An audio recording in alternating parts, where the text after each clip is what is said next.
Good afternoon and welcome to the Board of Adjustment meeting of May 16th. And I call it to order at this time, and we'll have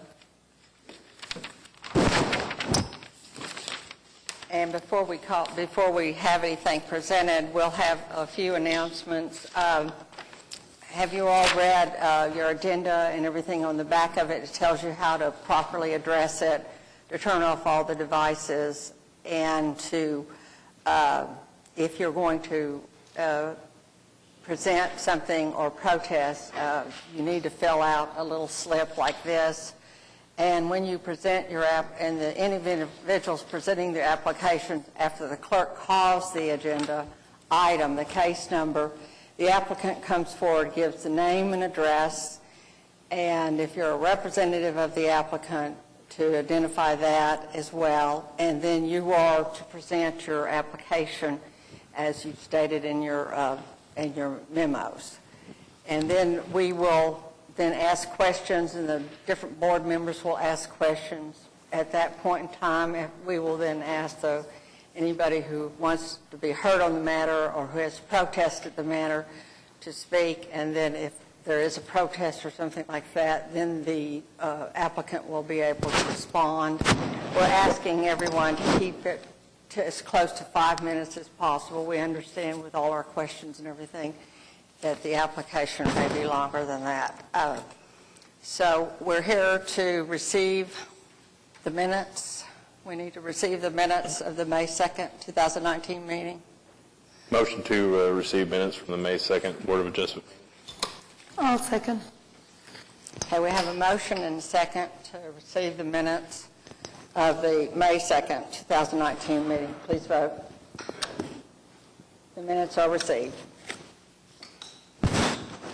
Do we have any continuance withdrawals? We have two withdrawals. We have item number 9, case number 14593, withdrawn that case, and item number 10, case number 14590, is to be withdrawn. No continuances. Okay, thank you. Can you call will the clerk please call the first item? Item number 1, case number 14591, request of City of Oklahoma City for a variance to allow a sign on street right-of-way and no landscaping within 10 feet of the sign in the DBD Downtown Business District located at 1 Myriad Gardens. I might also say that this was approved, recommended for approval from the Downtown Design District this morning. Will you please identify yourself and your address and yes, your good application, afternoon. My name is George Marquez. I'm a project manager with Frankfurt Short Brugia, representing COTPA this afternoon for this application.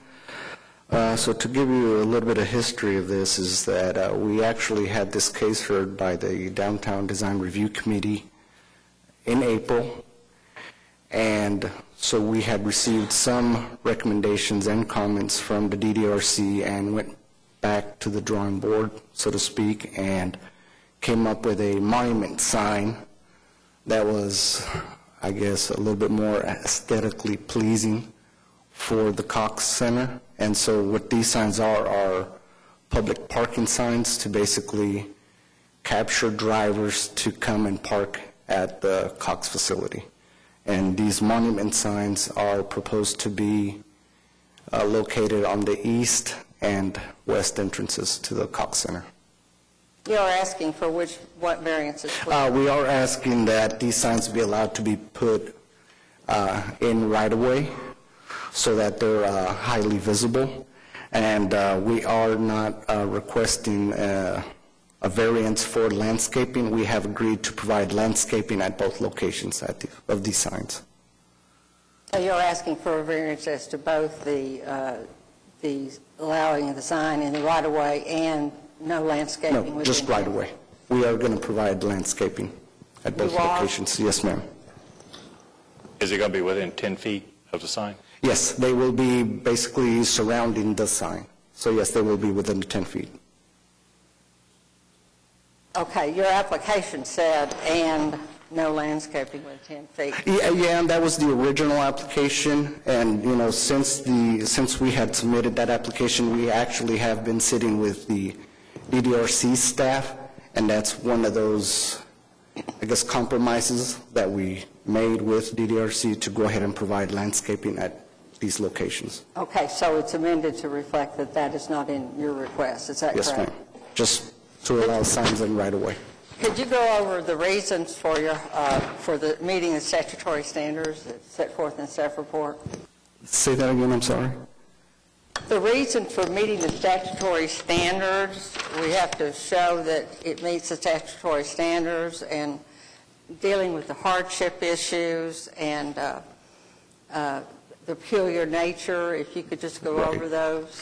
Yeah, so right now, there's really no clear visible sign that indicates that the entrances to this facility are for public parking. And so the reason for these signs is so that to make the drivers aware that this is a facility where public parking is allowed. And that's the reason for proposing these signs, so that we can capture as many drivers to come into the facility. It's my understanding that the people, when you did the survey or whatever you did not know where public parking would be or versus the private parking. That is correct. Those were comments that have been received by COTPA, basically drivers indicating that they don't realize that they can actually park in that facility.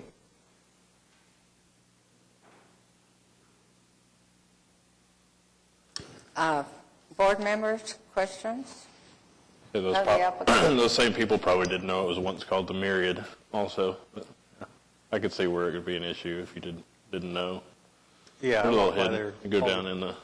Yeah, it looks like a private parking structure. Yeah, absolutely, and that's the reason why we're trying to basically make the public aware that, hey, this is public parking. Are there any members of the audience wishing to be heard on the matter other than the applicant? I would. I'm the owner. Corey Hubert, COPPA, 431 West Main Street.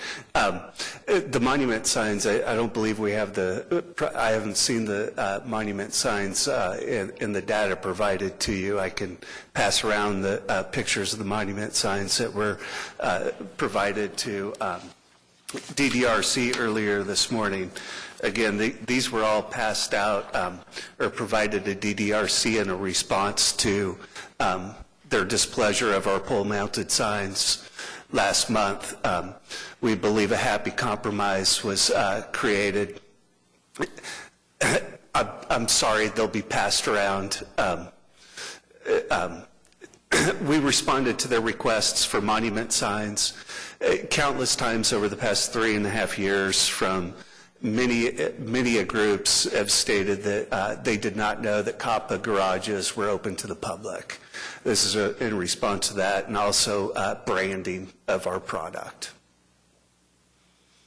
Yeah, the pictures that you provided are substantially less offensive, I think. I mean, not that the initial one was offensive, but as far as, the size of that, the initial sign, was quite large and definitely was going to grab attention. I was ready to support that application, and I think the fact that you've minimized it to this current rendering, I think you have my support even stronger now. Yeah, for sure. And the landscaping looks great. Yeah, I'm here. Go ahead.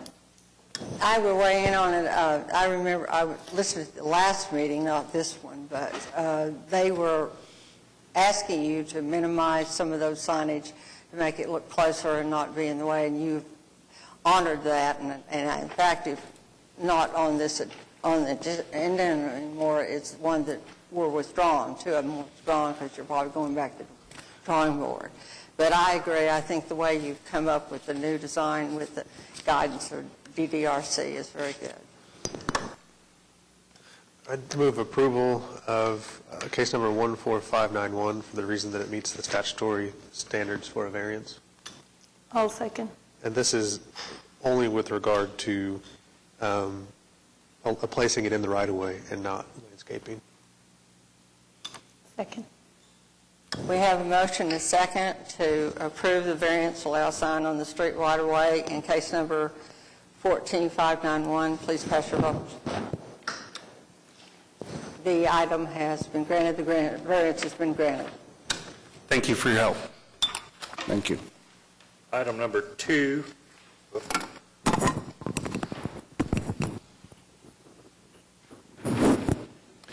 Item number 2, case number 14599, application for special exception to allow a mobile home to serve as a temporary second dwelling to relieve a medical hardship in the PUD 77 district located at 12309 Southwest 28th Street.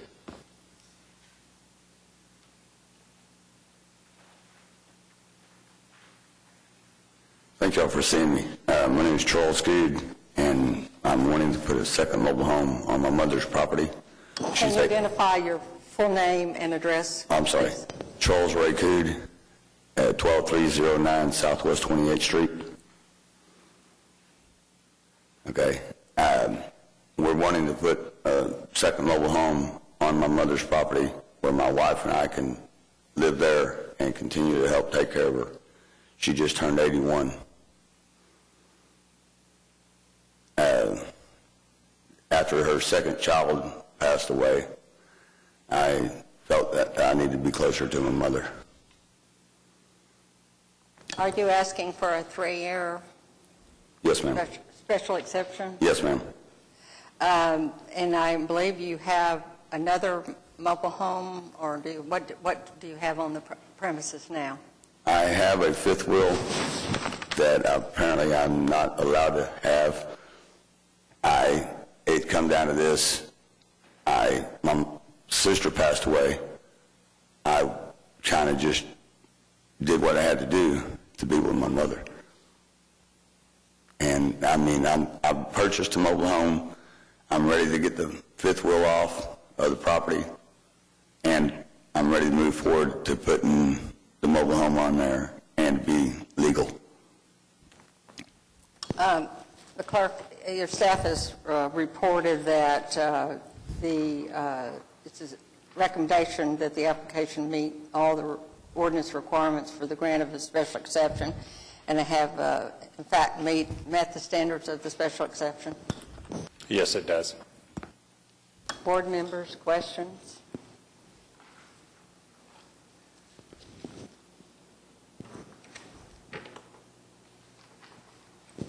Anybody in the audience or any citizens wishing to be heard in the matter? There was a letter in the file. Did you see the letter?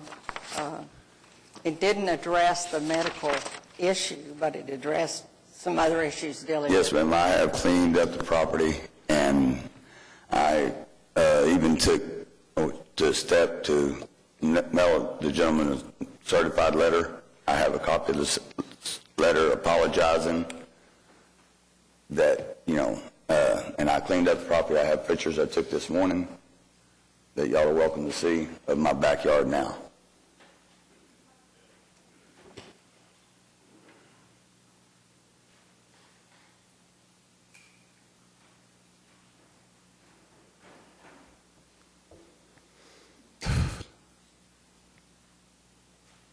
If I seem to be a little bit nervous, I move oil rigs for a living. This ain't my thing.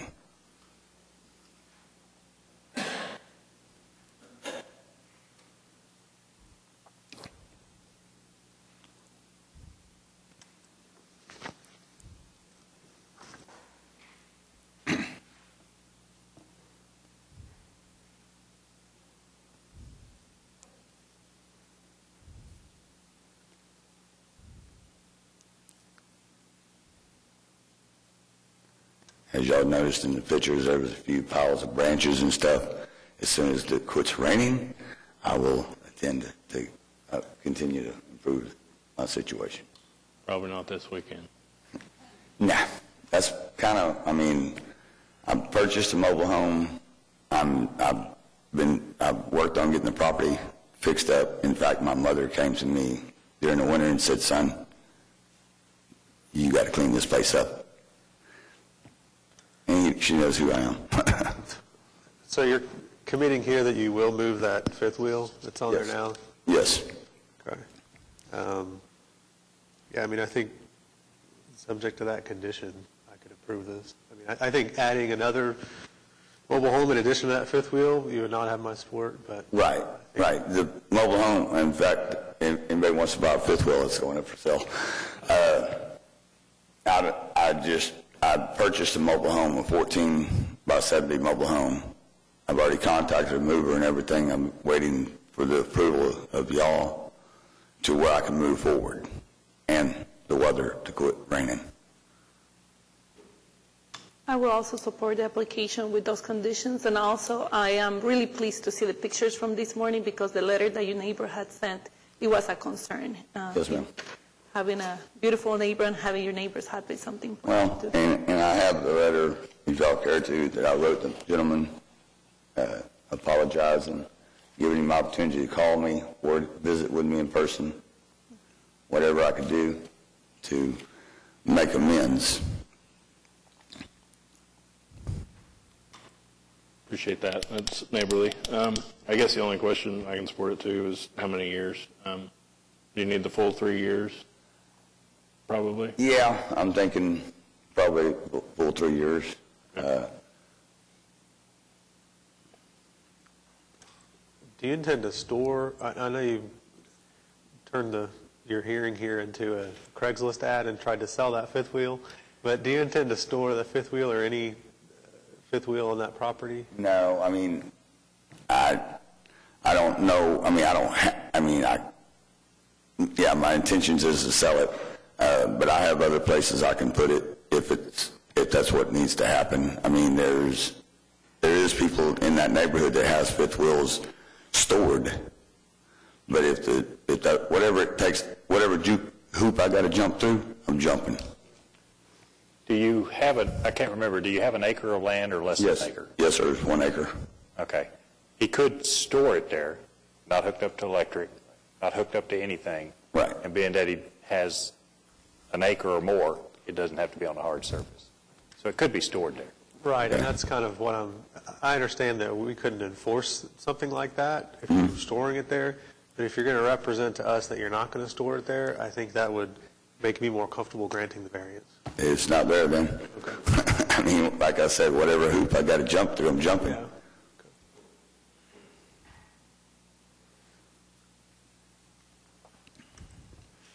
I think you said there was no one here to speak on it. I believe no one is here. I asked before, but I'll ask again, especially is Alan Gibbs here. I just want to double check if Mr. Gibbs is here or if anybody else is here to speak on the matter.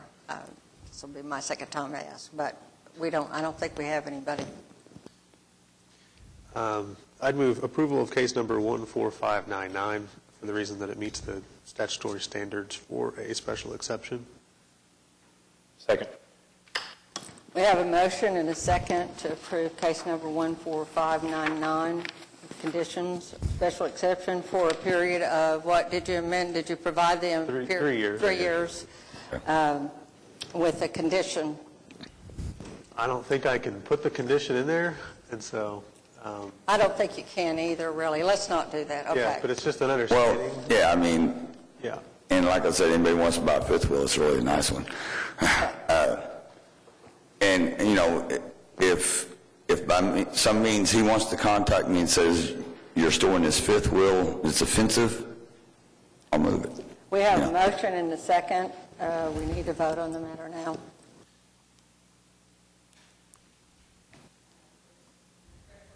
Your special exception has been granted. Thank you very For a period much. of 3 years. All right, thank you. I do have one question. How long do I have to move the fifth wheel due to the weather? I mean, just as soon as I possibly As soon as can. possible, yeah. Yeah, that's my intent, is to move the fifth wheel and to start working toward getting the mobile home. And obviously, I got more hoops to jump through to make that happen. Sure, yeah. Thank y'all very much, and my mother does as well.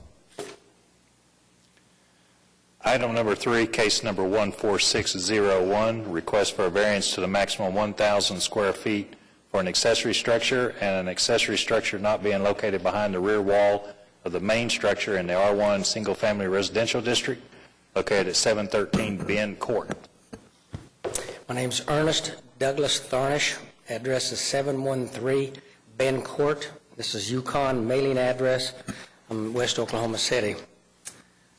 I'm asking for a variance on the location of the building. As you can see, my property is pie-shaped.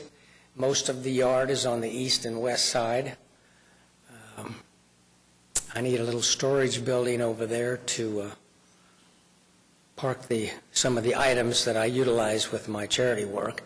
And the building will not encumber any of the variance or any of the utility easements or the easements between the properties.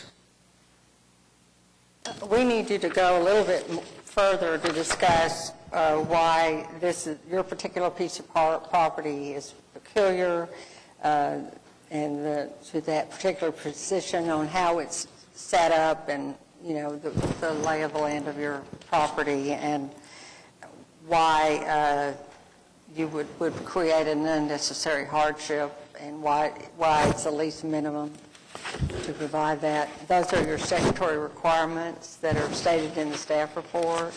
If you could just elaborate a little bit. Well, as the property is measured, according to the Canadian County Assessor's Office, I am just .09 short of meeting the half-acre requirements, which is pretty small potatoes, but the storage facility is measured that I will cover everything that I need done with what I do involving, oh goodness, I really didn't want to get into all this charity stuff, but that's basically what I'm using it for. I built a kiddie ride, and I work with that all over Oklahoma City, Edmond, Mustang. I'm trying to get set up with El Reno, and I provide that as a way to support my community, and it's with all of the children. I don't charge for any of this at all. I work with the Boy Scouts, so not only do I need to store that train ride in a closed facility, leaving it set outside like that is just tearing it all up. I work with the Boy Scouts, and I support them, and several of the merit badges that require me to store a lot of mock-ups and stuff so the boys can work with this stuff in their programs. I'm also a member of the Oklahoma City Power and Sail Squadron. I'm a past commander and a instructor with that group, so I've got a lot of boating devices when I teach boating education courses, and of course, again, all these are provided at no charge to the public. Also, you are going to locate it behind a privacy fence, is that correct? Yes, ma'am. There is a fence across the front of the yard right there that's going to be replaced with a much more eye-catching fence with a real nice gate in front of it. Because the only part of the building that you'll see from the street is basically just the roof line, because it's not real tall. It's not near as tall as even the house is. So if you have the two structures, it would total 1,200 square feet, right, John? And how can you address that on the minimum, and how are you almost qualified for the 1,200? Yes, anything less than a half acre can only have 1,000 square foot. And this is close to a half acre. If it was a half acre, it could be 1,200. And that's what he has, is 1,200 square feet. Board members, questions? I think you've got me on the size. I think that's fine. I think that placing it not behind a rear wall is where I need a little bit more help. So how high is this building going to be? Only 11 feet. And then how high is that fence that you're going to put up? It's 8 foot. Okay, so it'll be, I think putting it behind a rear wall is to hide the view, and so if you've got that fence there, some of it will be visible. Your neighbors have received notice. I don't think there's anyone here that's opposing it. I'm real involved with my neighborhood, along with the other things that I'm involved with, and I've spoken to just about everybody on that list, and they're all going, Doug, hey, what you do, just do this. If the city doesn't have a problem, we certainly don't. I've got excellent, very Christian neighbors. Okay. Yeah, that was kind of my only thought was maybe making it, so if we grant it, making it subject to putting up an 8 or even a 10-foot fence there. Is that something that you could consider, having a taller fence at the front of the house? I'm sorry, ma'am, Is that my something you ears are bad. Sorry, is that something what Mr. Merchant is suggesting? Is that something that you will be able to do? Have a taller fence instead of an 8-foot, maybe a 10-foot, just to You're talking like a brick wall? fence? No, there's already a fence there. I'm just going to improve it. You're just going to what? Improve? Improve the fence. I'm going to make it look, it's a stockade fence is basically what it is, but that's going to come down and a new one is going to be placed in front of it with a type of swinging gates that will come open. And I think what we're asking, if the new improved fence that you're going to put, if it could be 10 feet. I guess I could. One thing I've got to say on that is 8 foot is the max. Yeah. Oh, So Sorry, can't go I 10 didn't- unless we do give a variance for it, which would have to send out notice and, Okay. I didn't know that.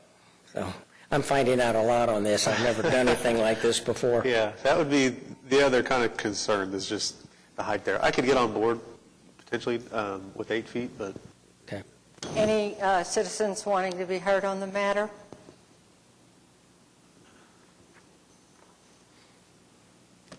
I'll weigh in on this one. I think the application states the standards for a variance. We need a motion, though. I'll make the motion to approve case number 1460. That meets the statutory standard for a variance. I'll second. We have a motion and a second to approve case number 14601. Cast your votes, please.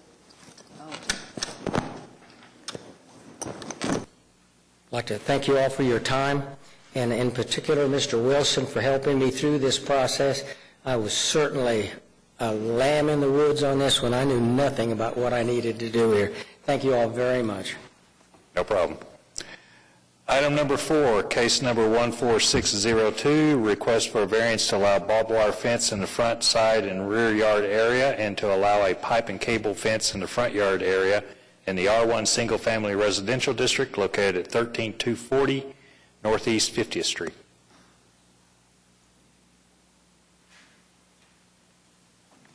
Good afternoon. Robert McCoy. I'm going to give you 2 addresses because this land is vacant. So the land is at 13240 Northeast 50th Street. It is a Choctaw mailing address, but it is technically in the R1 district. My mailing address for communication purposes is P.O. Box 1600, Choctaw, Oklahoma, 73020.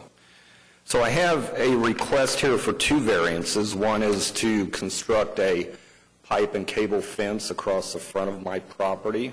I am the applicant, I'm here with my wife. The second request is to construct a barbed wire fence on roughly half of the west side of the property. And a little bit of background, this property in total is about 49.73 acres. At its narrowest point up front, it is 569 feet approximately.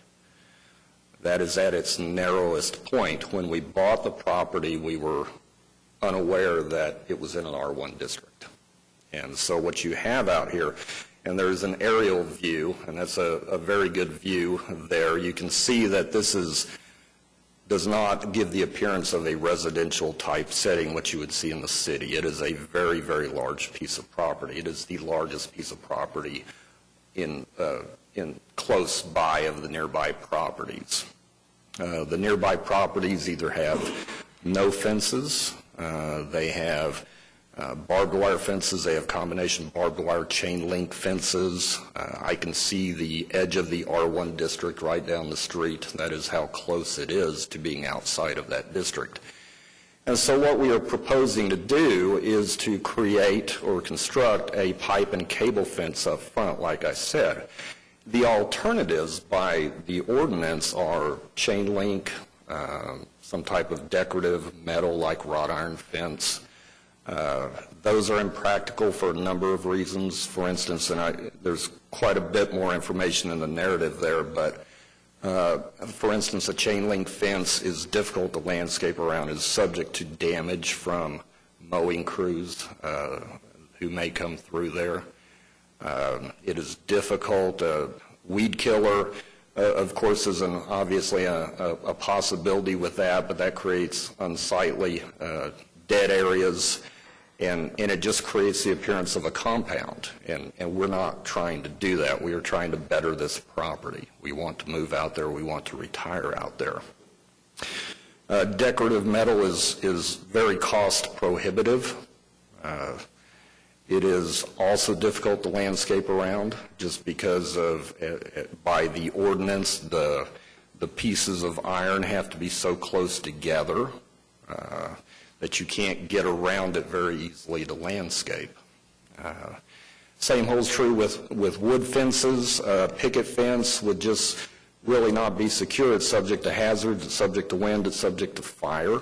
It's difficult to landscape around, subject to that damage of that. And so we found that, the best alternative would be a pipe and cable fence. And you see them throughout Oklahoma. They're very, very common. We think that would be the minimum necessary to alleviate the hardships of certainly created by the only alternatives that are listed in the ordinance. It certainly wouldn't diminish or impact the ordinance itself. It wouldn't impact the neighbors. There would be no disruption whatsoever. Like I said, they're either unfenced or they're fenced with something that's already not approved by the ordinance. And I'm not here to challenge their fencing types. I'm just here to try and get approval for a lifetime fence that will look very nice on the type of property that it's on. That is variance number 1. Variance number 2 has to do with the side yard fence, and there's a very, very good picture of all the properties. I've also identified the type of fencing that's already out there. Our particular property, probably 1/2 to 3/4 is already surrounded by barbed wire fence. And all we are looking to do is on the west side to continue that barbed wire fence. I measured it yesterday. It's a height of 48 inches. And to continue that barbed wire fence all the way up to the front corner of our property. And I struggled to understand the ordinance regarding the types of fences that are allowed on a side yard, although I did see some reference to ribbed panel. I can't imagine what that would cost. It's certainly impractical to go down a side yard because there is nobody there to view it. It certainly would be difficult for wildlife to travel through it. Deer can travel over a fence, a solid fence. Anything else can't travel through a solid fence or over a solid fence. So we think that also is the minimum necessary to alleviate the hardship. And it wouldn't have any impact or detriment on the ordinance or on the neighbors. I'm certainly open to any questions,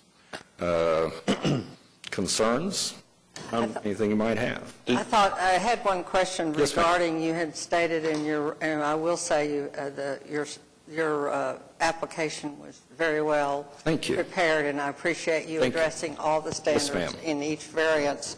But I think you did mention that there had been people hunting on There the have been property people and hunting. maybe some theft, and if you could address the crime issue with respect to Absolutely. And barbed wire. I appreciate you reminding me. I'm a bit nervous being up here. My narrative is certainly more detailed than I'm being here today, but we have found a stolen truck, a Ford pickup. That was a few years ago. It was stolen out of Tulsa. I have no idea how it ended up on my property. It was stripped, and so we called the police department, and they came and collected that. I found a stolen church bus from Shawnee. That was roughly 3 years ago. And it had just been, it was apparently operational. It wouldn't start, so I don't know why it wouldn't start, but it hadn't been stripped, but it was parked out there. There are trash piles out there. There's an old couch now. There are hunting stands hidden throughout the property. I found at least one dead deer carcass in a big, large Tupperware container that I still regret to this day opening because it had probably been there for a few months. And so we're trying to secure this property, and while at the same time making it look Board nice. members, questions? Did you consider rezoning the property, or did? Pardon me? Did you consider rezoning the property, or did staff kind of push you this direction? Or? Well, I don't know that anybody pushed us. Mr. Wilson has been very, very helpful in getting to this process, but we have not discussed actually rezoning the Push property. maybe a bad word, guide, maybe, you know. Right. Well, no, and no, we did not discuss that I recall. It's certainly an option that I'm willing to consider. I don't know what that process involves. Maybe it's harder than this one, I don't know.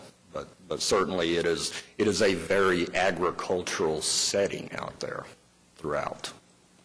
I'd ask the clerk on how the annexation happened with that respect to that particular property. Well, we have a certain, I don't have the exact date, but there's a date in 1959 that anything that came in before that date came in as residential, which his property did. It was annexed in, it came in as residential. After that date in 59, anything that gets annexed into Oklahoma City came in as agricultural. So you can look out in this area and you'll see a line of residential, agricultural. It was only because of the date of when it was annexed in. It's, for all intents and purposes, it is pretty much agricultural land. And adding to the confusion, by county, it is agricultural, and that's what we thought going in. We just didn't realize that city had a different zoning than county. And maybe that's just for tax purposes, I don't know, but it is zoned agricultural via county. And that is just for the tax purpose. Okay. Anybody, any citizens wishing to be heard on this matter? I think my concern was alluded to by Mr. Privet in that I feel like, or at least I'm concerned that we're dangerously close to the zoning issue here, and if we do some kind of permanent variance, it does feel like we're just at the planning commission or something. I think to alleviate that concern for me personally, I don't know if the board would be amenable to something like this, but putting like a 20-year time limitation on the variance, because I don't know how this is going to develop. I know Mr. Wilson's point that there probably wasn't a lot of forethought into zoning this as residential, or this being dubbed residential. So those are just kind of my concerns. I think this seems like more of a planning commission issue than a board of adjustment issue, although I think we can grant some kind of relief. I think it might be a longer term. I know we like to normally, if we're going to do a term, maybe shorter than 20 years or something. But. Well, I would speculate, and it's just speculation given the surroundings, that this area will not be developed. These are large pieces of property. Well, let me clarify that. Mine is a large piece of property. The others are probably 5 acres. There's a couple smaller than that. There's 10 acres. Developments are usually not going to occur on anything less than probably 40 to 50 acres would be what I would think. So unless everybody sells to a developer, which honestly, this is in Oklahoma City District, okay? That's in Oklahoma City School District. That is probably not going to happen. I'm just being honest. Since you didn't have the opportunity to research or see if rezoning will be something that, might be something you want to do, I don't know if, we can grant a variance if we all decide to do that with a term limit, but that will still have a term limit even if rezoning that will change the type of fencing that he can have. If you can elaborate on that, John, so he can hear to see if he really wants to continue right now, if maybe the application is something that could be moved to planning, if that's something he wishes to do. Well, we could apply the money that he did here and apply it to a zoning case to go for zoning. One thing I was thinking of is we could also put this on that if the property was ever platted, that the variance would expire, so that if property's platted, they're no longer going to be able to use barbed wire or this type of fencing. It would go away. Helps a bunch. I think that would help on the concerns of somebody coming in and platting the property and putting in single-family homes and then having barbed wire fences. Right, and I certainly understand that, and I agree with that. It's not going to happen, not in my lifetime, but But we could also, certainly it could also understand. go to if he withdrew it, he could put the 1,200 towards the 1,500 for a rezoning case. Is there any variances that you could think of that he would need after he went to, what, RA or AA? No, No. no, it would fit AA, agricultural. To be able to use the cable fencing and continue to use a barbed wire, is that correct? If it were rezoned? Yes, if it was rezoned, barbed wire is allowed in AA, pipe and cable would be allowed in AA. All this type of fencing is allowed in the agricultural zone. Now, I am certainly willing to, and would prefer a granting of a variance today.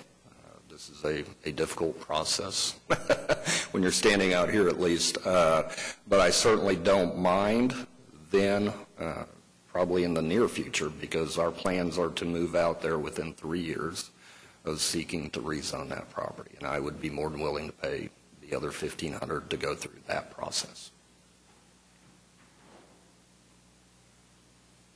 Because that would make it easier for... I'm sorry, somebody coming forward. Oh, I'm sorry. Yes, sir. My name is Jason Little. I'm actually an applicant on the docket, I think item number 6 or 8. But I currently reside at 1002.5 Northwest 37th Street in Oklahoma City limits, and am a real estate professional, commercial real estate professional. I just sort of wanted to point out to the board that requiring or nudging the applicant to downzone from R1 to RA or any sort of agricultural use might impose additional hardship on him when the time comes when he or his family or his estate goes to sell. So the reason the county taxes agricultural land at a lower millage rate than R1 land, because it's a less intensive use that's not typically highest and best use within city limits. So just as a totally disinterested third party, but citizen weighing in, I would, if I were the applicant, be pretty hesitant to pursue agricultural zoning for that reason, for a concern of what it might do to my property value for me or my estate in the future. So, thank you.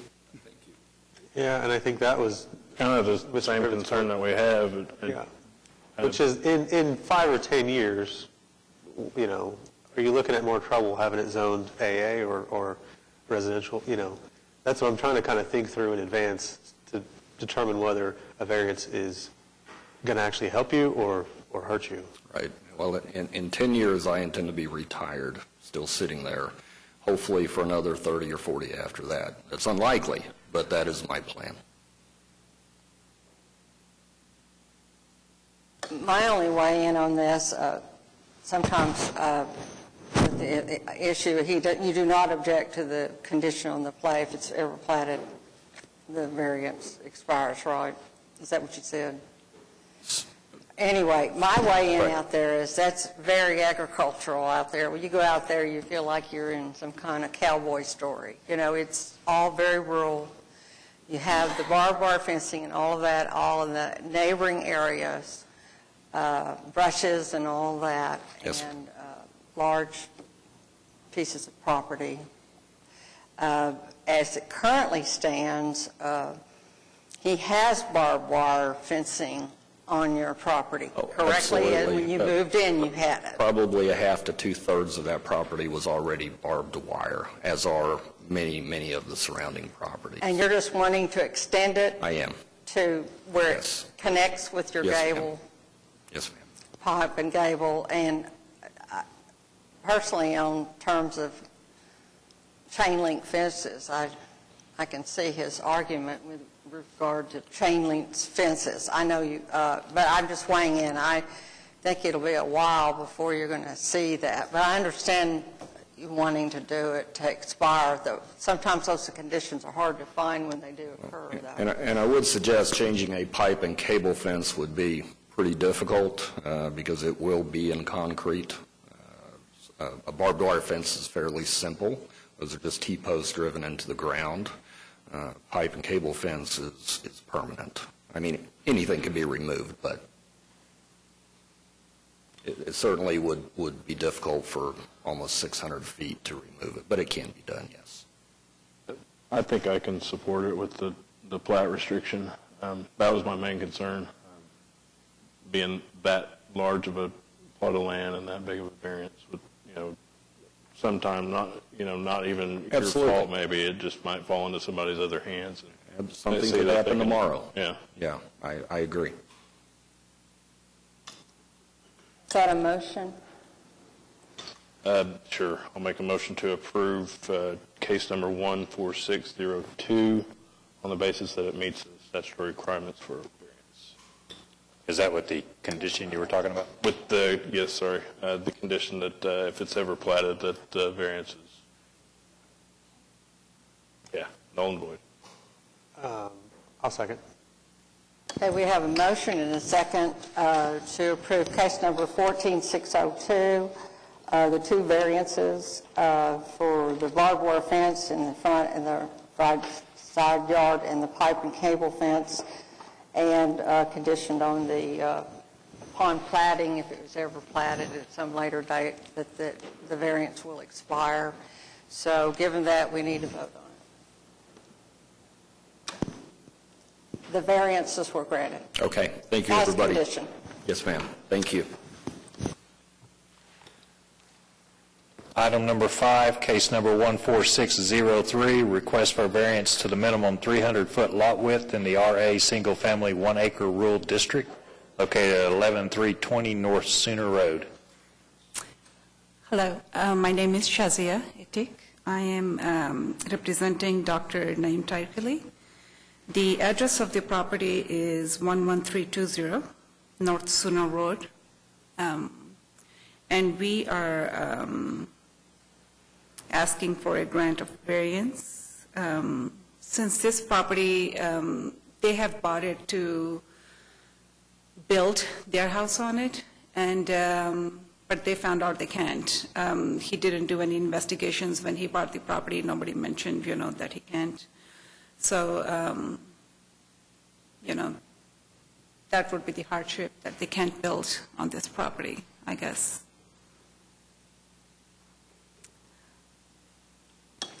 Staff, did you comment on it?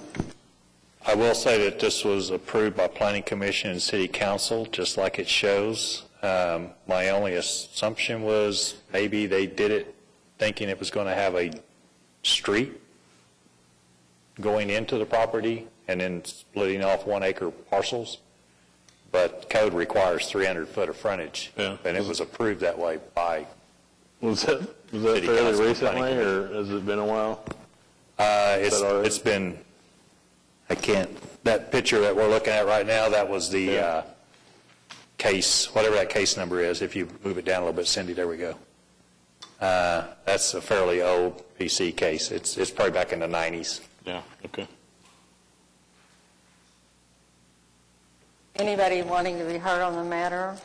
Any citizens other than the applicant? Board members? I think it's a pretty standard case for a variance. I think you meet all the conditions. I could support it. I can support that as well. It's a unique piece of property, really. Yeah, same. I'd move approval of case number 14603 for the reason that it meets the statutory conditions for a variance. Second. I have a motion and a second to approve case number 14603. Please cast your votes.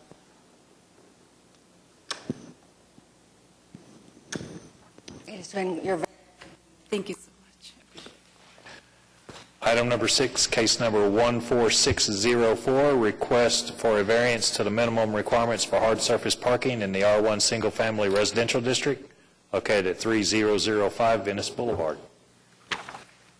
Good afternoon again.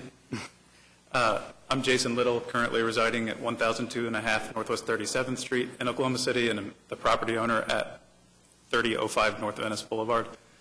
We, my wife and 2 young daughters. Our family were under construction on a single-family home currently on the lot that took the place of a previously existing home that was built in 1939 that was deemed unsalvageable due to physical condition. The existing driveway that in large part appears to be original from 1939, given the finish pattern on the finished surface of the concrete appears to be original. But as you might have seen in the staff report with the photographic exhibits, is in, to say it's a state of disrepair would be an understatement. It's largely decomposed at this point. And the primary cause for the decomposition of the driveway is what's now a 75-year-old sycamore tree that was planted in 1942 by the gentleman who built the home in 1939, the day before he shipped out to fight in the Philippines in World War II, and it survived all these years. It's approximately 44 inches in diameter at waist height, and I would estimate likely exceeds roughly 50 feet tall in height itself. The lot is 50 feet wide, and the limb canopy easily exceeds 25 feet of width over the south property line and probably another 10 feet of width over the north property line. So in total, roughly 85 feet probably in diameter in terms of the tree canopy. We have, through the construction process, taken every effort to preserve the health of the tree, as the existence of the tree was a big motivating factor for the purchase of the property in the first place. In Oklahoma, there's not, or in Oklahoma City, I should say, west of the dry line anyway, there's not that many trees of its stature or size that exist anywhere, let alone on a residential lot. And so we retain the services of Charlie English, of English Tree Service, who's a certified arborist by multiple certification boards within his industry. He had actually maintained the tree for the previous owner for decades before. And when we retained his services moving forward to care for the tree and to put a preventative preservation plan in place before we disturbed the site and started construction, we asked about the driveway. We said, clearly this is a hazard on a lot of levels. It's so uneven and the concrete is so heaved up. What do we do about this? And he said, I've advised the previous owners for decades and would advise you the same thing, that removing this existing driveway and going back and going through all new soil compaction with a new subbase, forming a new driveway and pouring a monolithic slab of concrete is not only going to get broken up again in a short period of time after it's poured by the tree root system that's so mature, but it's almost certain to negatively affect the health of the tree, if not kill it. And his point in that assessment, the driving point behind it, was that it's been so decomposed for so long that the root system, which is largely at the surface, with sycamore trees in that species, sort of stays at the surface and goes out rather than going down, is that the driveway material is so decomposed that it's been exposed to oxygen and water and nutrients for so long that it's acted as a pervious paving system that has happened to get used as a driveway. But that going back over and compacting soil and pouring an impervious solid pour of concrete or asphalt to meet code would essentially be, if not the final, certainly one of the nails in the coffin for that tree. And so having gone through every effort to try to preserve it through construction, we'd like to maintain the health of it moving forward. Unfortunately, construction technology has progressed to the point where there's a lot of really, really well-engineered, attractive, aesthetically pleasing pervious paving options. The city, I believe, has already adopted multiple standards for pervious paving in commercial applications. The GE building at 10th and 235, for instance, the entire fire lane on the back is all a pervious paver solution. There's just no good standard yet that's been adopted in the code for residential use. And so our variance application is requesting a variance to the requirements for hard surface parking in that R1 residential district to really the product that's shown in this brochure. And I brought a sample with me if you all would like to see it. It's a modular concrete product, so it is hard surface. It just comes in essentially sheets. May I?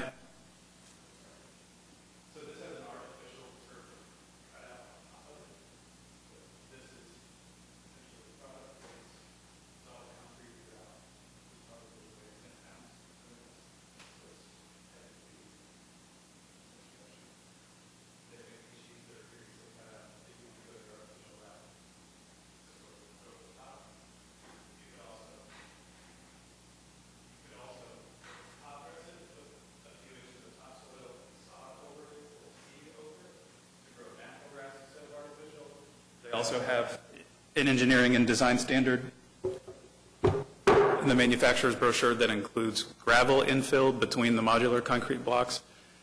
And I had written a letter that I think John may have made it in the staff report addressing the statutory requirements of the application, but it is the conditions for to go back with hard surface paving in this instance are peculiar because of where that tree sits relative to the paving. It's only a 50-foot wide lot in a neighborhood that was platted in 1933, so rerouting the driveway around it, in a circular radius is not an option. There's only a 5-foot building setback on which the building sits now on the north boundary, so running the driveway on the north side of the lot is not an option. It really sort of has to sit there. And normally, if the tree wasn't there, if it was not as old and mature, if it was a different species of tree, the hardship wouldn't exist. And from a cost perspective, we certainly would prefer to save roughly 2/3 on the cost of the installation of concrete compared to a more expensive product, but would like to pursue a semi-pervious option that also happens to sort of look aesthetically pleasing as well. These products are also designed to cut down on stormwater runoff, which, with all the rain we had this season, has become an engineering issue, filling some of our creeks and rivers to the point beyond where we might be comfortable. So it's a environmentally friendly product as well. We have letters of recommendation for its application in this instance, as well as for the product specifically from Mr. English, the arborist, speaking to the health of the tree. We also submitted a letter from Mark Bays, who's the head of urban forestry for the State of Oklahoma Department of Agriculture and Forestry, supporting the use of this product in this application as to preserve the health of the tree and maintain overall square footage of canopy coverage within Oklahoma City limits. I have, of course, all the adjacent and neighboring property owners within 300 feet received notice, but I've spoken with many of those, including the 2 property owners that we share property lines with. They're both supportive of that application, commented that they think it would look great, and above the actual aesthetics and the function of the product, are more invested in preserving 75-year-old trees with 85-foot, limb canopies than they are, digging their heels in and wanting to see a solid concrete poured driveway. I have some questions regarding Charlie English's letter of April 23rd. Mm-hmm. He noted that the report of, following the report of impact of replacing the driveway, he noted that it was severely damaged and needed replacement, as you stated earlier, and advised about alternatives. But he did mention replacing the drive will require demolition and prep work that will result in the damage to the root system. This work will involve compaction of the soil, resulting in root loss. This will result in a negative impact on the health and eventually the compromised stability of the tree. And I went out there the other day, and I didn't think it was so dilapidated that it wasn't a workable driveway. Given that information, Mr. English, the other thing is what cities have authorized the use of this kind of porous impermeable grass driveway in residential areas? I've not been able to find any, so. Yeah, so we visited with the engineer and the salesperson for the product itself, and it's all up and down the west coast of the United States and all throughout the Mountain West and the Southwest United States. I could get you a list of cities, but cities would number in the hundreds, if not thousands. States would probably number in the dozens. I submitted photographic evidence of the condition of the existing driveway. The picture that was up on the slide is considerably older, but I've got some closer up detail of existing conditions, and there are certain parts of it, it's down to, crushed concrete, 1.5 inches in diameter. I mean, it's pebbles in some places. And then if you looked at a section of the existing driveway, there's portions of it that heave up under, 10-inch diameter tree roots that are 1.5 feet up off the ground.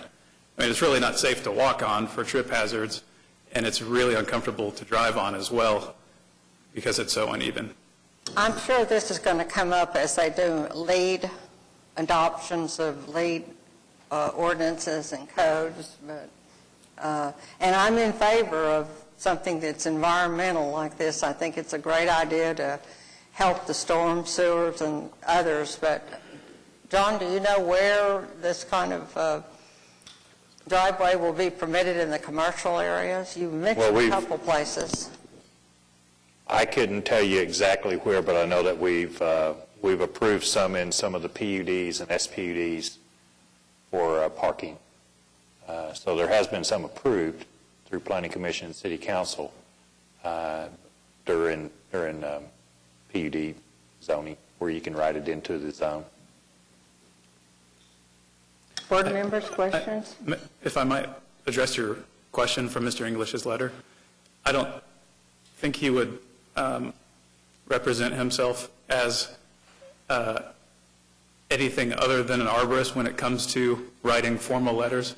But I can tell you just through dozens of conversations that when he mentions removal and replacement, he's referring to bringing in heavy equipment, digging up with a skid steer or front-end loader the existing concrete, yanking it out of the ground, cutting down another 6 inches with a bulldozer, then going back and compacting the soil, which is all necessary to pour new concrete. What we would endeavor to do in this case, and again, it's not the less expensive way out, but the concrete that's there that's all broken apart, there's not going to be a bulldozer or a skid steer on it. We're going to have to remove it all by hand and wheelbarrow it out manually as to avoid creating the condition that Mr. English referenced in his letter. To create your subbase, are you going to build it up from where it is now and then? We're going to build it up. I think the engineering standards are 6-inch aggregate base with 2 inches of leveling sand or topsoil above that, and then the product is applied in 2-foot by 2-foot sheets to size. What do you envision in between the squares? So like the turf you had, or? We'd like to go the natural route Real grass. and top dress it and sod it and seed it so that it matches the turf from the front yard. Over time, just through wear and tear, what tends to happen is rubber tires with friction and movement will sort of create ribbons of sorts, like you would see like in a residential neighborhood with a shared driveway from, say, the turn of the century maybe, where you've got concrete ribbons with turf on either side. As a practical matter, that's probably how it'll end up looking. If we can't manage soil and turf conditions well enough to keep it looking as intended, then we would go likely either with the artificial product that they make that appears to look like fescue grass, or would look at their recommended options for combinations of decomposed granite and gravel. Yeah, I mean, I sympathize with you. I know that concrete, as we've kind of used it for a long time in various projects, is notoriously horrible in a number of respects, and so I appreciate these kind of alternatives, especially given that you're about to spend, or you would like to spend a lot more than just replacing it with concrete. My only concern is you've mentioned that if it doesn't work out as intended, you might try some alternatives or something. We don't know, and granting this variance doesn't specify exactly what you need to put in there, and we're certainly not going to dictate that you need to put this private company's product, as your driveway. And so that's a concern of mine. And also, one day you sell the property or these alternatives aren't working out, and you have this variance, so you just have dirt there that you park on. And then your neighbors are in an uproar, so alleviating those concerns, that's the one thing I want to get on board with you, but I'm trying to think of ways to resolve those future concerns. Yeah, it's not certainly not our intention to have a dirt driveway. It wouldn't help us in terms of property value. It wouldn't match the investment that we've made in the new home that's being constructed there. So certainly not the intent behind the application, but I understand writing it as a variance that it sort of succeeds us might be a concern. It's also not the intent to have a gravel driveway with too small of pea gravel. It's going to wash out in the street and become a maintenance headache for streets. And so if we'd be open to the idea of restricting it to an engineered sort of cast product, like what I showed you. There's other options other than this as well, but things that are cast out of solid surface that get applied, rather than leaving it wide open to dirt or just coming in and throwing down gravel and calling it a day. I don't think we have enough information today as we're going through specifics from you on the drawing and how it's going to actually be placed. The other thing I don't think we have. What I'd like to ask is if the tree dies or storm, lightning or other storm hits it, and I don't know how old the tree was, I don't remember you telling me, but I don't think like in the other situation, if the tree were no longer in existence, that particular variance should not be in effect unless it's applicable with the current code requirements. I still think we need some more, I don't know, I think we need more information. I think he's right that the code is going to catch up at some point and start allowing, at least contemplating things like this in residential areas. It just doesn't yet. We certainly don't have the power to say, we're going to overrun the city council's discretion on these matters. But here you do. And I'm also kind of in fear of someone seeing that we grant an application like this, copying your application and saying, I want one in my property as well, and they don't have a tree there. Would we grant it in that situation? Probably not. And that's the whole impetus for the application and for the variance in the first place, is that the tree is the hardship. Both the physical, like the physics of the fact, there's a main root this big coming out of the trunk that's caused the concrete to heave up a foot in the air. There's the physical logistics of the difficulty of just cutting right through a 10-inch tree root, not to mention killing it. So the hardship's the physical condition, and that physical condition, which is the whole impetus for the application, wouldn't exist if that tree wasn't there. If the tree wasn't there, trust me, I'd save a lot of money and a lot of headache and $1,200 for the application to just run a concrete driveway through there and not really care about stormwater or any other, aesthetics is not a driving factor here at all. We're trying to come up with a solution that both preserves the tree and gives us something functional, even if it means additional expense. And I might speak to Board Member Lewis's question. Along with, prior to the time staff reports came out, I think I submitted technical specifications in that brochure for the application of the product. I know I submitted half a dozen photographs of close-up existing conditions of the concrete. And I know I submitted a site plan that shows the area that the product is proposed to be placed in. And I might also mention, if you'll notice, like this is a really old picture, there's a detached one-car garage in the background of the photo. The intent is not to take this product from right-of-way all the way back to garage approach, to where the whole thing is all this product. It's only in the affected area where the tree roots are, by their physical existence, prohibitive to solid surface paving.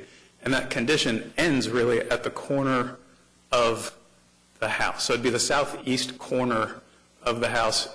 If you see where the car is, I guess, in the photo, it's that corner of the house just off the car's front passenger tire.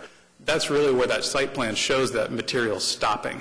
So it's a 12-foot wide drive, and it's not even, I would guess it's probably 50 feet of surface. All the rest of the driveway, past the corner of the house and into the garage, is solid surface concrete. It's already poured, steel reinforced. I have no problem there. It's not trying to get out of pouring concrete. It's trying to save this tree. And I would have to give some pretty serious consideration to if the variance isn't granted, just having to make a logical, rational decision of, okay, I've got to go back through concrete. I'm going to cut through 10-inch tree roots to get my concrete in, knowing it's going to kill the tree. Do I spend the money on the driveway and then 5 years from now have to pay to take the tree down when it dies for risk of it falling over on the house? Do I wait 5 years to do that when I've already put the driveway in and everything's more expensive? Or do I take the tree down today and cut that driveway right through there and just sort of move on down the road without making any more effort? And that's that would be my fear, not just from me personally, but the Cleveland UCD HOA is very active, meets once a month. They, on their own nickel, have paid to line the median that divides two-way traffic on Venice Boulevard and have paid to irrigate it and plant dozens and dozens and dozens of trees. They pay to maintain it, not Parks Department. And so I don't know that would be a popular, I would fear becoming a pariah to the entire neighborhood day one when we move in for being the guy that came in and cut down a 44-inch diameter tree just so I could get a concrete driveway in instead of having a better option. You talk about that. I think what we need is, if you're wanting to, I think we need a continuance just to make sure, I don't know if anybody else wants one, but you just say you want to replace the existing dilapidated residential drive with a drivable grass system, but you go through the different parameters, but they're not specific, like we need to do You mentioned so the many site. feet of it in this and so many feet of it in concrete. Ma'am, it is. It's in the site plan that I You mentioned, submitted. you mentioned a site plan, but okay. I haven't seen one. Is there? I can pass it around if you want to look at it, or he. Okay, I'll pull the. Yeah, I'll pull the. I can, if you don't mind reading off the phone, I can pass it. I would like to ask you, I mean, if you're willing, I would like to have a continuance, if you would be agreeable to. I think that's the biggest piece we're missing here is the site plan that, shows specifically what you were just trying to lay out, which, makes sense. Also, I'd like some feedback from, I know they didn't give us feedback, the other departments to weigh in on this idea too. Maybe if we could kind of novel get the for tree in here and residential. talk to the tree. We can all reconvene on site, maybe. Well, we do send this out to all the different departments, so I had no feedback on it. A continuance would also allow you time to look at the other cities' ordinances to determine how best to describe it, if you have the concern about the variance moving forward, on what conditions to be able to put on it. Yeah, I'm reluctant to agree to, have you keep coming back. We all are. We don't like to keep people coming back over and over. I've been kind of racking my brain here to try to think of some language that might appease my concerns, and I don't know if I like doing that off the cuff, so I think I'd rather have you propose that language in addition to providing the site plan. I think one of the elements that we have to consider here is whether it's the minimum necessary. And so if you're telling us that it's not even going to be the entire driveway, that lends in your favor because you would be doing what the minimum is necessary to alleviate the hardship. Yeah, we're not trying to make a statement or spend any more money than we have to. We're just trying to take care of the trees all. I have the site plan here that was in the email with all the additional exhibits. For whatever reason, didn't make it in the file. If you'd like to see it. Clerk will provide us whatever you provide the clerk for the next meeting. But no, I'm saying we need another meeting because we have not, prior to this meeting today, had an opportunity to review all of that and the specificity of it, dividing it up between permeable and non-permeable driveway needs to be more fully. I think we need a different meeting. And I forgot to ask, but are there any citizens wanting to be heard on this matter? Yeah, I mean, I think we could possibly get there today, but it looks like I'm in the minority here, and it looks like the other folks want to continue it, so I defer to the rest of the board on whether they feel like they have enough information or not. I'm almost either way. I will feel a little bit more comfortable seeing the site plan, because until you said that it was only that little piece to preserve the tree that is really the hardship in this situation. The documents that we have, there's nothing that says, Yeah. I was thinking you were doing the whole driveway. Yeah, because we went to the expense of having the architect draw the site plan and put the product on there with the dimensions and everything, so it's unfortunate that that and the photos and maybe some of the other exhibits didn't make it in there. So if what I'm hearing is what would take really maybe everyone from some uncertainty to maybe a higher level of certainty one way or the other is a piece of paper with the site plan on it that you could study, and then maybe some proposed language as to the material so that it's not so wide open as to just anything pervious. Yeah, Am I understanding that? Yeah, I think the site plan will address the other concern, which is the extent of the variance. So it's not going to be the entire driveway, but where will it stop and where will it start and all that kind of stuff. Okay.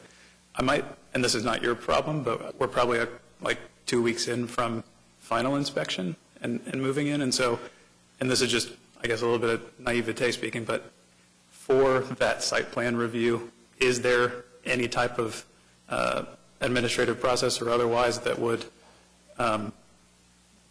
sort of give you the ability to vote on this application without waiting 4 weeks or whatever it is to the next hearing this summer?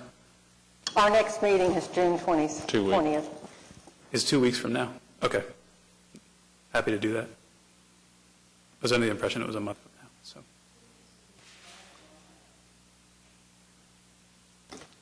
June 20th is the next meeting. Oh, so that is a month.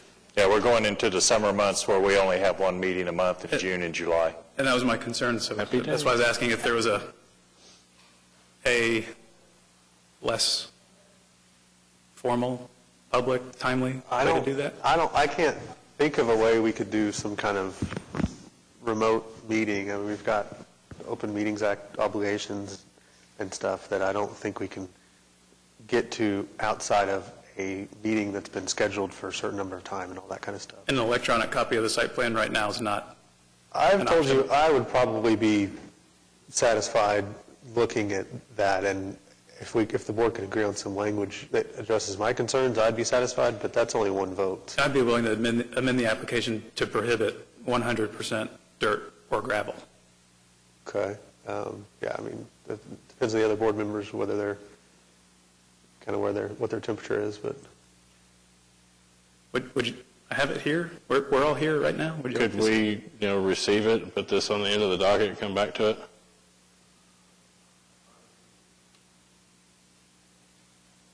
As I just, there's other people here Right. too, and we don't want to take up their time. Yeah, no, I understand. I had it here, and so I can do it, or I can come back in 2 weeks, whatever you prefer.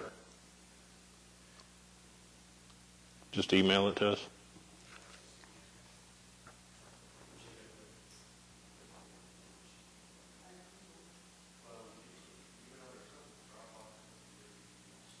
And then you could present it here. Are we attempting to print it now so we can look at it? Send it. I was just going to suggest it, and he walked in. Look at that. Okay. Thank you. I'll be back. Do we need a motion to move it to the end of the docket? Or can we just do that on our own? You can just move it to We the can end of do the that. docket.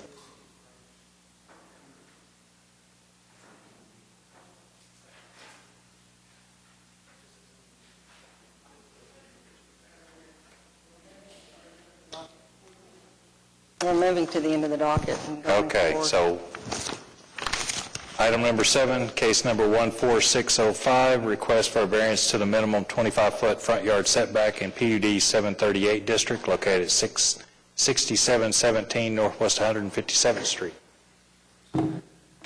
Hi, my name is Kevin Bennett.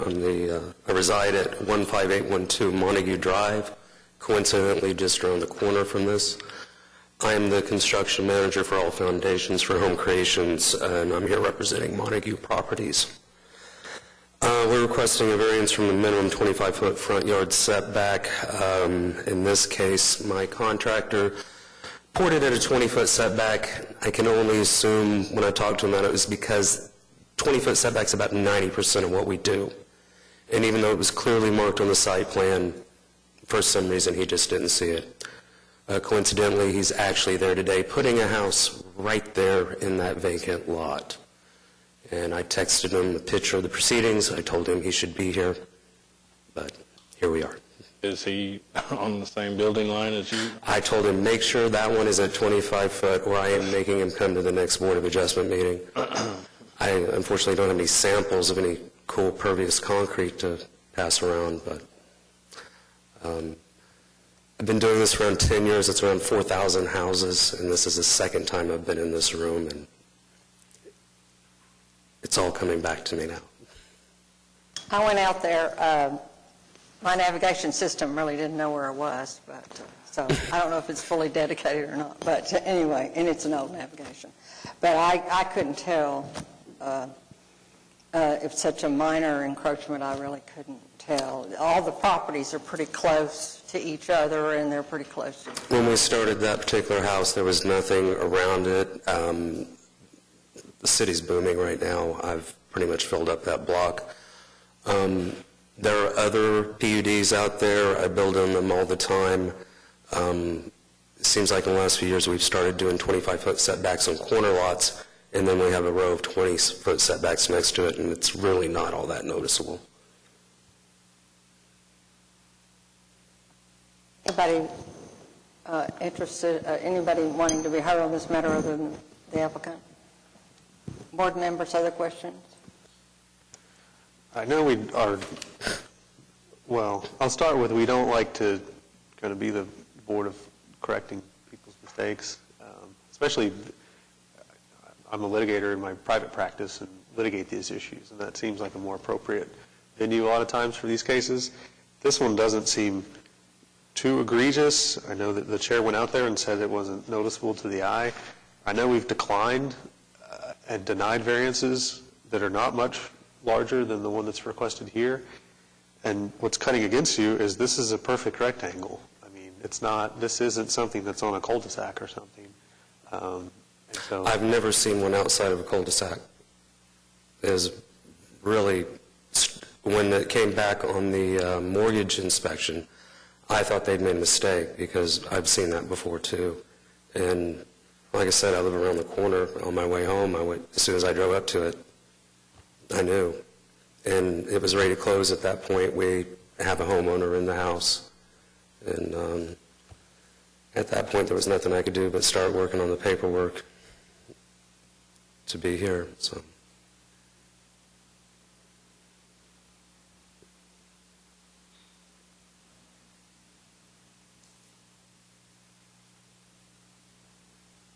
I saw one where we approved when I first started, where it was like 2 feet to the side of the property line off. So, in new construction, I've given the lecture 150 million times since then, but I almost voted no, and people stared at me. But because you have to tear up the whole house, tear it down. But for some reason, I don't know why. You have to wait till the loan issue comes up before you're going to start doing the survey to make sure it's right or something going on. Mike, you might have something to comment. I mean, in my opinion, after the stem wall's set, they ought, I mean, check the setback, and if it's good, to proceed.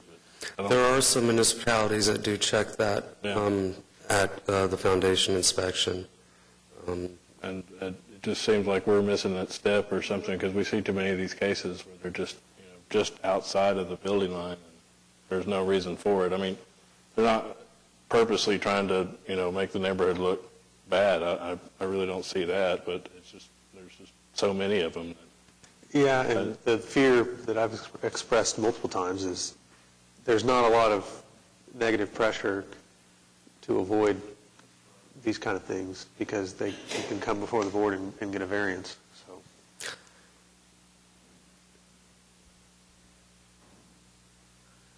Do we have a motion?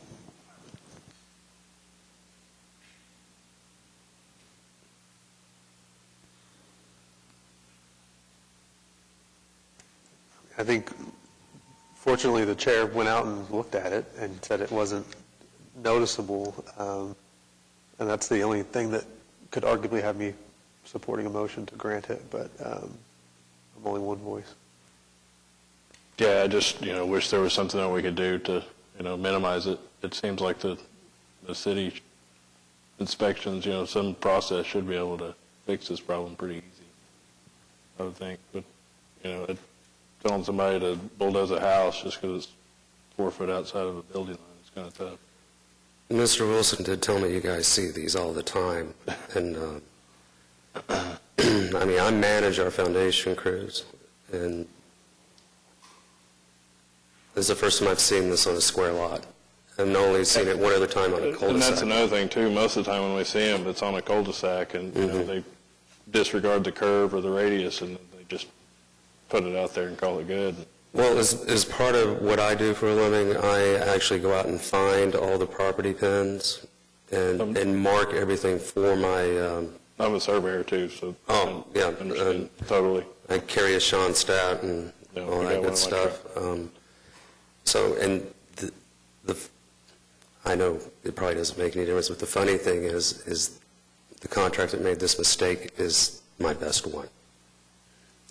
He did my personal house. I had him do the boss's house. Now, if any other crews, I wouldn't be too surprised to be standing here, but for him, I guess I'm a little surprised. Yeah, I think a remedy that I'm comfortable with in certain cases is denying it and telling you to knock it down and go sue someone. I don't think this is quite there, and so I can get behind it, but it's pretty close.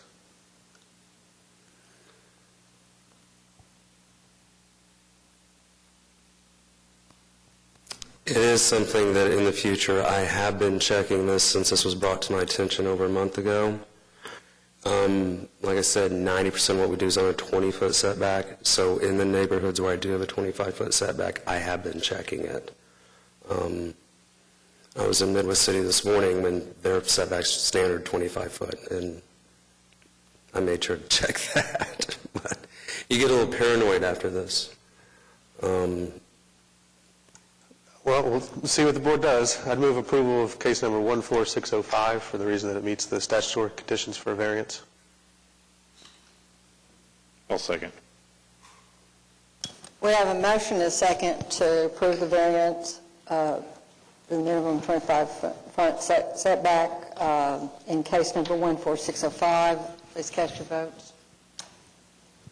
You've been granted. We don't want to see you again, though. 2 out of 4,000, I know it's not perfect, but I do strive for it. Thank you. Item number 8, case number 14607, request for a variance to locate a pool in the 15-foot corner side yard setback within 6 feet of a house and not located behind the rear wall of the house in the R1 Single Family Residential District located at 6916 Bear Canyon Road. Afternoon. I'm Eddie Marsteller. I reside at 6916 Bear Canyon Drive, and I'm here to ask for a variance to be able to locate my pool in the side yard where I've got some, so I guess there's some rules that I wasn't aware of before I started the whole project. I did put up a 8-foot privacy fence and got it set per the requirements per the city. The places I do not meet the requirements for the city, as you can see on my drawing there, I am only 30 feet from the center of the street to the edge of my pool, and it's supposed to be 40 feet. And I'm supposed to be 6 feet from the house, and I've only got 3.5 feet from the house. And then I'm on the build line also. I just want to put in the side yard as opposed to the backyard, because the backyard is very narrow also. And as you can see in my drawing there, I have underground electrical and phone lines that go through there. Also on that 10-foot easement, right on the edge of that easement, is a sanitary drain. Anyway, it's the sewer, sanitary sewer. And but if I put it on the edge of the sanitary sewer, then I'm 2 foot from the house at the back of the house. There's also a tree that restricts how far over I can put it towards the center of the house there in the backyard. So anyway, the ideal place for the pool for me was that side yard. Also, too, the reason I was asking for the variance is that my wife I hear you guys listen to all the cry stories, from everybody all day long. So, but my wife has severe issues with her knees, her back, her shoulders, and so the pool is really for her therapy. I'm not going to say I'm not going to enjoy the leisure side of it, but it's really so that she can exercise. Right now, she's pretty much bedridden. She gets up and goes to the doctor, and she gets up and goes to the bathroom, and that's her life. So this is all about a better quality of life for her is why we want this pool. And so from talking to other people, they said, well, put it where you want it first, and then if we have to adjust from there, we will. But this was the ideal spot for us. You can see my diagram there. I pretty much give you, all those lines are inside the backyard. It just give you a kind of reference from the fence. You can see where I said it's 30 foot from the center of the street to the wall of the pool. The pool is 12 foot wide, and then it's 3.5 clearance to the house. And then I've got a 5 foot walk around everywhere else for the fence, from the north side of it and from the west side of it. You can see it's in the side yard, but as you can see on the west side of the house, I face a street, and I meet all the requirements for my fence. Like I said, from the street, we're 25 feet from the center of the street on my fence. Originally, you did not meet all the requirements for your fence, is that correct? The first time I put up the fence, I just moved to the city, and I did not file a permit, and I had the fence, what I thought was 10-foot easement from other places, so I had to put the fence farther out in my front yard, 10 feet from the front street. And then when the city contacted me, I came in and talked to the permit folks, and they told me what I had to have. I had to have the 25-foot site triangle, which I complied with. I moved the fence back to where it was supposed to be so that it's even with the 25-foot clearance of the house, from the front of the property. So it does meet all the requirements now, but it originally did not. I do have a question. Is this above ground? Yes, ma'am. Pool? So can it be moved at a later time? Yes, ma'am. So if we were to limit how long or that kind of thing, that wouldn't be a problem for you? No, if we ma'am. had a limit?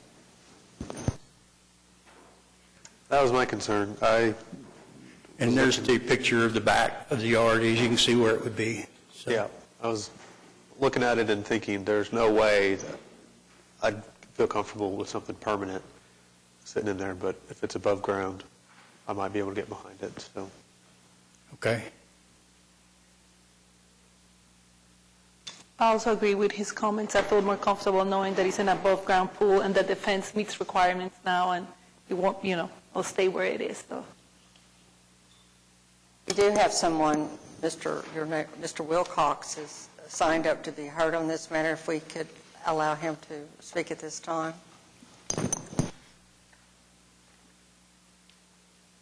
Good afternoon. My name is Scott Wilcox. I live at 6917 Bear Canyon Drive, directly across the street from him.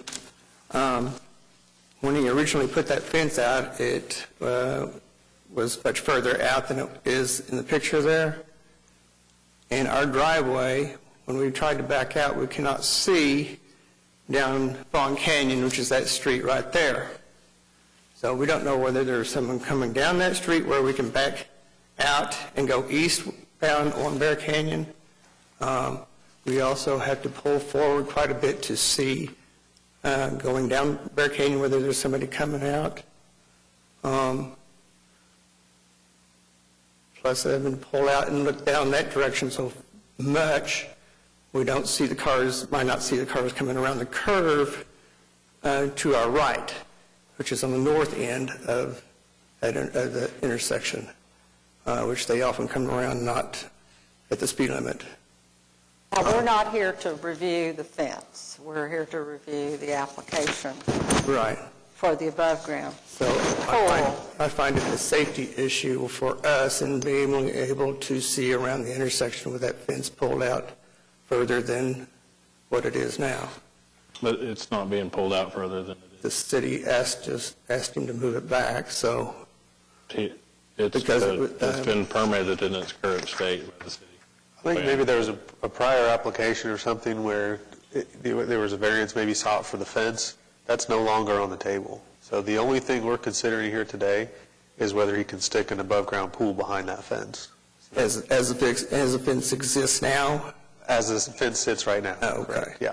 As the fence sits right now, he's in compliance. Okay. So But your we understood discussion is that it about was- sight or view is not relevant for us in terms of our consideration. What we're looking at is the additional request dealing with the pool for his wife, the above-ground pool. Okay. So, knowing that you can't, that the fence is not an issue, do you still have an objection in your protest? We were just afraid that he was going to be able to move the fence back out again to block that view of our intersection.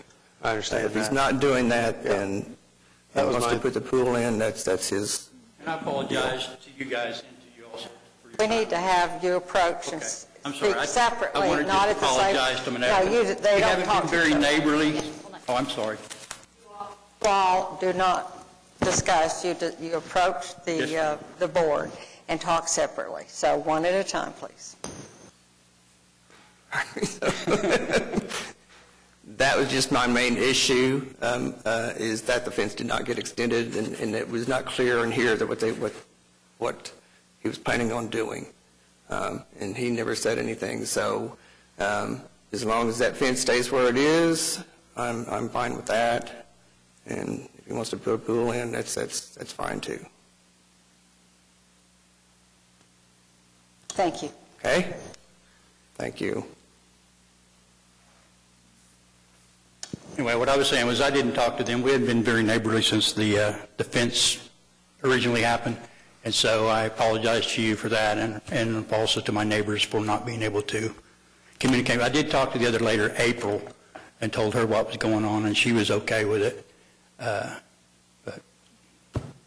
enough said. There was a second letter that the person is not here, as you're referring Right, to. yeah, and I did go talk to her and explain to her what was going on, and she said as long as it's not being moved out, she didn't have a problem with it. Yeah, But- she was also concerned about the fence. and Right, not- they was concerned about the fence.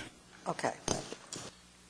So for me, if this were a structure, I would not support it, like as a shed or something like that, just for fire safety reasons. Given that it's a pool, I think that changes the dynamic a little bit. I think 5 years, something along 5 to 10, something like that I could get on board with, depending on what the rest of the board is interested in. Again, like I said, it's really for the therapy of my wife. This will really help her. To just give you an example, we did go on vacation 2 years ago, and we went to my sister's house, or my sister-in-law's house. She stayed in bed pretty much the whole time we were there and visited from the bedroom. And then we went to my sister's house to have a pool.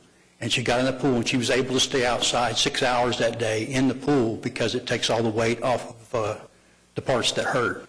And so it just really improves her quality of life.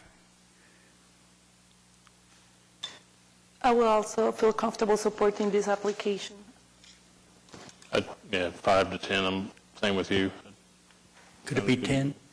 Yeah, I mean, I think 10, I could, yeah, 10. Yeah, it's fine. All right, that would be awesome. Thank you so much. So I'd move approval of case number 14607 for the reason that it meets the statutory conditions for a variance on the condition that an above-ground pool, or limited to the placement of an above-ground pool, and for a period of 10 years. Second. I have a motion and a second to approve the variance to locate an above-ground pool in case number 14607 upon the condition that it be limited to a period of 10 years. So cast your votes.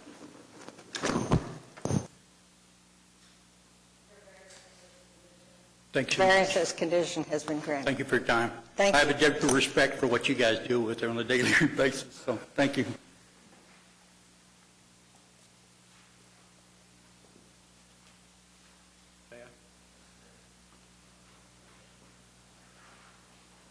We have the clerk call that one back into session here.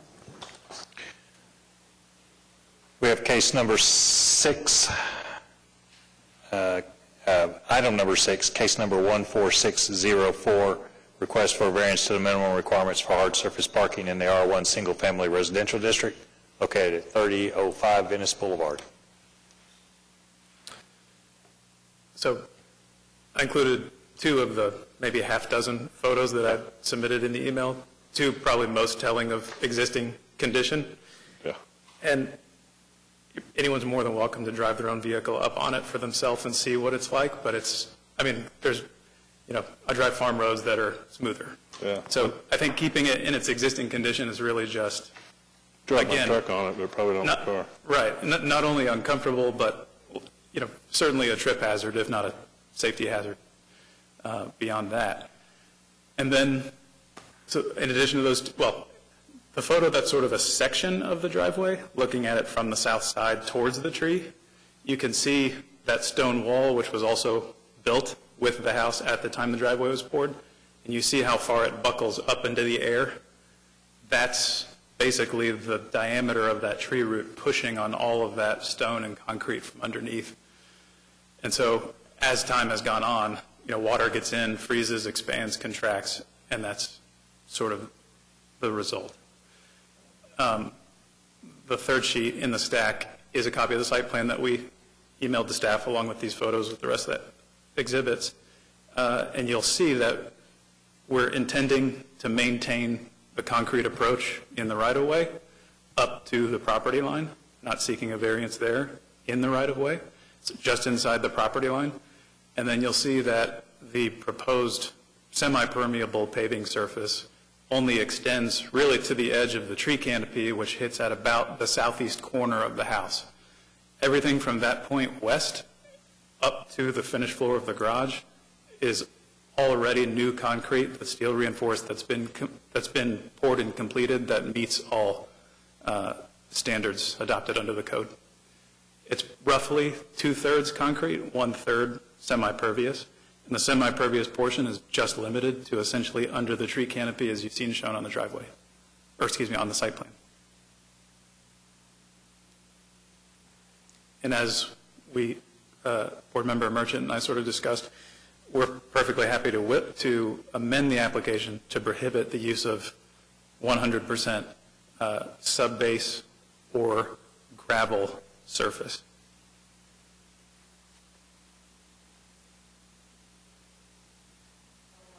This additional exhibit to be appended to this meeting hearing because it is new to us. So.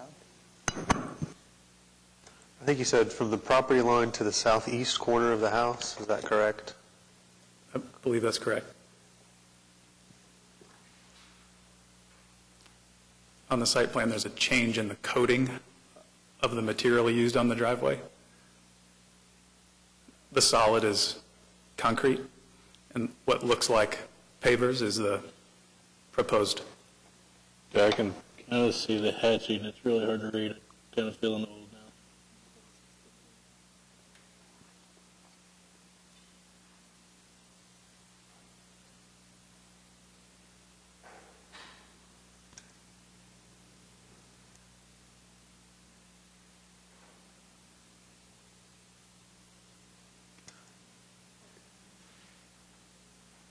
If it were limited to, I know you mentioned that you'd be agreeable to limiting the language somewhat, but if we limited it to say that you were granted a variance to allow for a permeable concrete pavement system, do you think that would encompass enough options for you going forward? You could limit it further and say which shall not include under any circumstance exposed sub-base,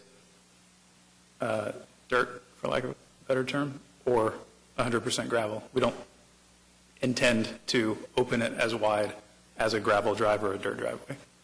So yes, in answer to your question.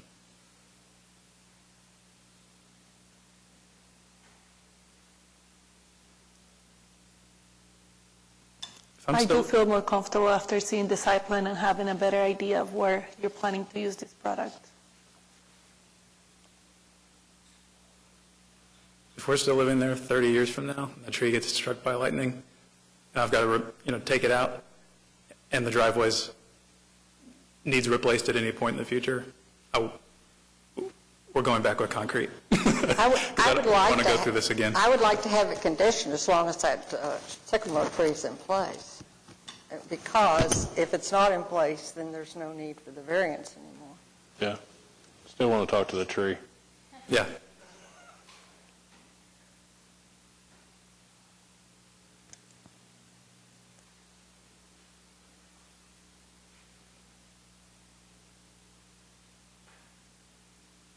Just to clarify, you wouldn't suggest that if the tree gets struck by lightning and keels over, that the next day we're out there ripping up what we put down, are you? You're just talking if we had another active building permit that had to clear final inspection for a certificate of occupancy and had to pass a driveway inspection, that the variance would have expired, and under that new building permit for certificate of occupancy, you would not allow pervious or semi-pervious paving. I think she's saying if the tree this current trees, for whatever reason, no longer there, the variance expires at that point, and you'd have to pave it at that point. I'm sure they'd give you some time to do it. So what's the enforcement mechanism to have me come rip it? Yeah. Right, that's another issue is enforcement, but technically that's what would take place. And I couldn't tell you what happened for certain, but if that tree were to have that much damage, and that root system would probably pull out of the ground and pull that driveway with it. Unless it just dies and dies, and then you've got to cut it down and leave the stump in the ground. In which case, with a stump in the ground, you wouldn't put a tree back there to replace it. But objectively, and that doesn't mean anything in this board, I think it would look nice, and, I wish we had some kind of option for people to do that. And it being, if we can limit it,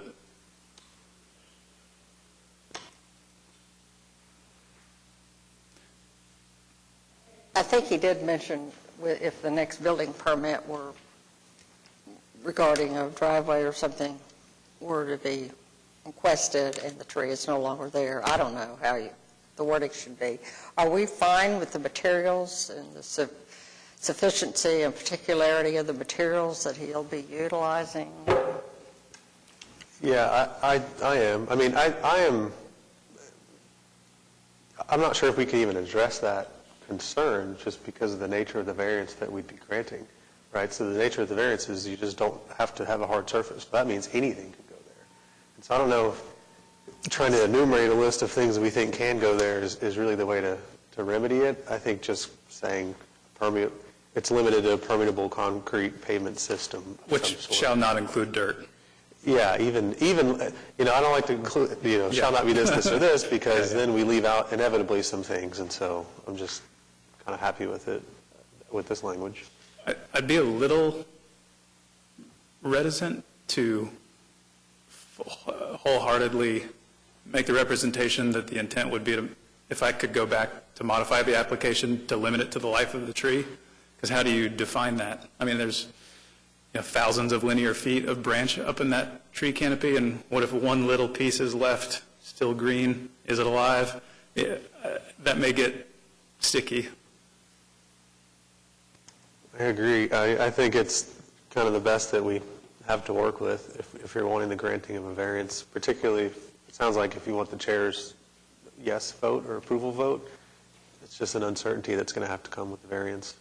And I don't think this was ever going to be a case where we were going to find a perfect solution, granting a variance or not granting a variance, right? And I don't think it becomes a widely applied for variance just because the condition of the tree is so unique. So, just to reframe this one more time, which I think I did already, but this isn't because we want it to look better or different or nice or just because we like spending money on things like this. It's just a workaround for existing site conditions, trying to do the best we can.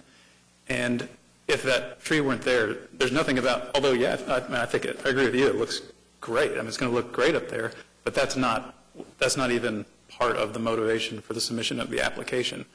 And so I guess I would just say, in good faith, without getting into specifics of how many leaves are left on it and is it dead or not, in good faith, I can tell you we wouldn't be applying for this variance if it weren't for this peculiar instance. And the repeatability of this process, discussing these materials for this reason, given how few trees like that exist in R1 designated zone properties, seems maybe not 1 in a million, but I'd be surprised if you heard another one Well, and my point I said earlier, I actually would prefer the use of these alternative materials more often. That's just not within the purview of this board. And from what I understand, just totally anecdotally from planning, is that there's a rewrite of the code coming at some point, maybe in the next, 8 years or so. If you're lucky, yeah. 8 years, 10 years, 12 years, whenever it is. But my understanding is that there's enough, like, pervious paving solutions, really for no other reason than stormwater control, had gained some traction, not just in Oklahoma City, but municipalities around the country, to adopt standards, design standards and engineering standards for better options than impervious monolithic pours of concrete or asphalt. Whatever the members decide on whether you want to limit it, I will comment, materials come into play because their materials were a certain requirement is to even have it paved or what it was supposed to compose of, and he's proposing a variance to that. So I'm asking I think with the description you've given, that's probably sufficient.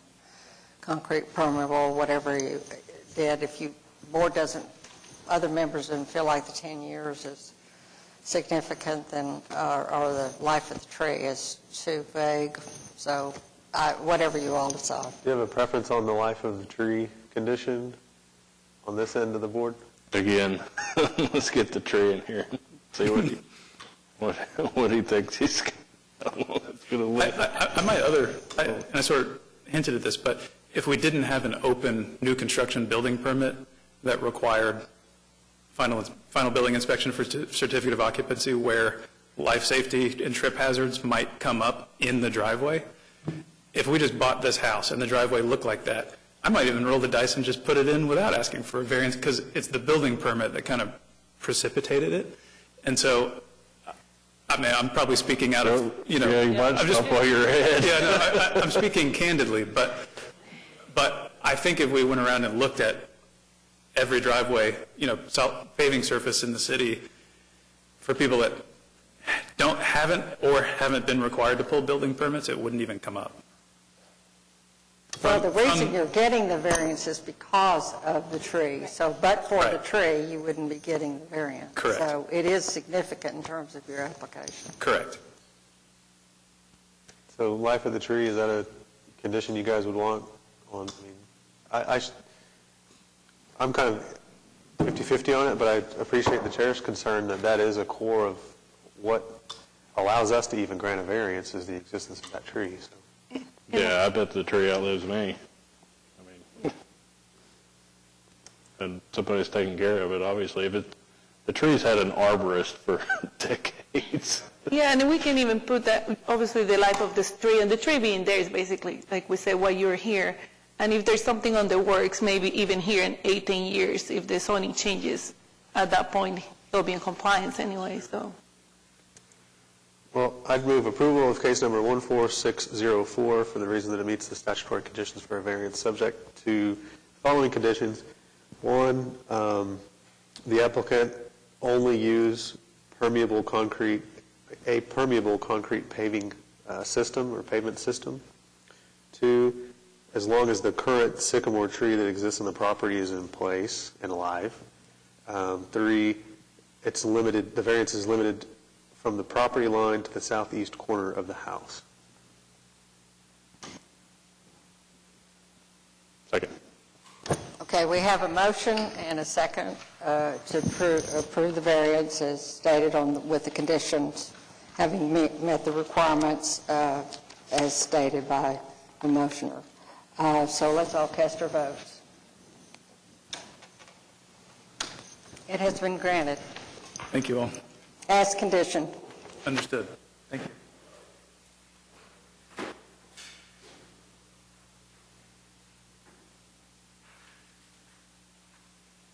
You'll have to come by once it's installed and have a look for yourself. Thank you.